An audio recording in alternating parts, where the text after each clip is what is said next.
A child is born under the bright sun of Africa. Thousands of years later, another child is born beneath the gray skies of Northern Europe. They look different, but their ancestors were once the same people, the same species. So why did human skin become so different? Why did evolution paint humanity in thousands of shades? The answer begins with sunlight, not culture, not separate human groups. Just one powerful force reaching down from the sky: radiation. Every day, sunlight sends ultraviolet rays toward Earth. Some ultraviolet rays are useful. They help our bodies create vitamin D. Vitamin D keeps bones strong. It supports the immune system. It helps humans survive.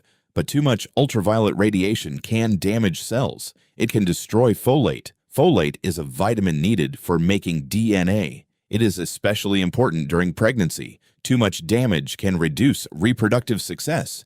So ancient humans faced a difficult problem. They needed enough sunlight, but not too much. Evolution had to find a balance. The solution was melanin. Melanin is the pigment that gives human skin its color. It acts like a natural shield. People with ancestors from regions with intense sunlight often evolved higher levels of melanin, not because they were different kinds of humans, because their environment was different. Around 200,000 years ago, modern humans appeared in Africa. At that time, every human had ancestors living under strong tropical sunlight. Dark skin was an adaptation to that environment, but humans did something unusual. They moved. They walked thousands of kilometers away from the equator. They entered new worlds, worlds with weaker sunlight, and that created a new evolutionary challenge. Far from the equator, sunlight became less intense. The same protection that helped humans in Africa became a problem in northern regions. Why?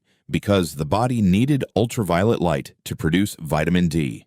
With less sunlight reaching the skin, humans with very high melanin levels could struggle to make enough vitamin D. Over many generations, natural selection favored lighter skin in some populations. This allowed more ultraviolet light to enter the skin. It was a biological adjustment to a new environment. A question remains: if humans all came from the same ancestors, why are the differences so visible? Because skin is one of the easiest traits for humans to notice. Our brains are built to recognize faces. We quickly detect differences in appearance, but the genetic differences between human populations are actually very small. Geneticist Richard Lewontin showed in 1972 that most human genetic variation exists within populations rather than between them.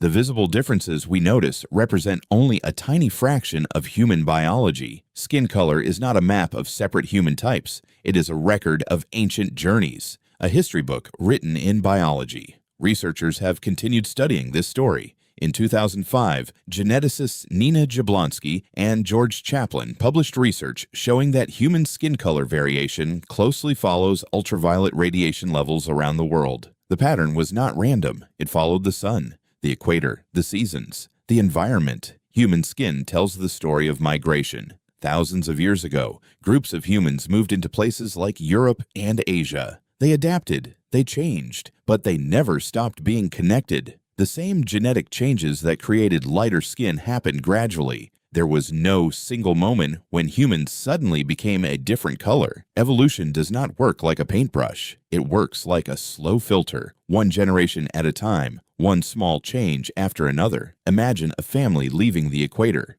The first generation looks almost identical to their relatives. The 100th generation looks slightly different. The 1000th generation carries a pattern shaped by thousands of years. That is how evolution creates change, slowly, quietly, without anyone noticing. And skin color is not the only human trait shaped by geography. Our bodies adapted to temperature, altitude, food sources, disease environments. Humans became incredibly diverse because humans traveled incredibly far. The strange truth is that our differences are proof of our shared history. Every shade of human skin is connected to the same ancient beginning. Every person alive today descends from people who survived changing environments. The story of skin color is not a story of separation. It is a story of movement, a story of adaptation, a story of survival. The sunlight that shaped our ancestors is the same sunlight shining on us now. The only difference is where our ancestors stood when they felt it. And every human face carries a message written over thousands of years. We are one species that learned how to live under many different skies.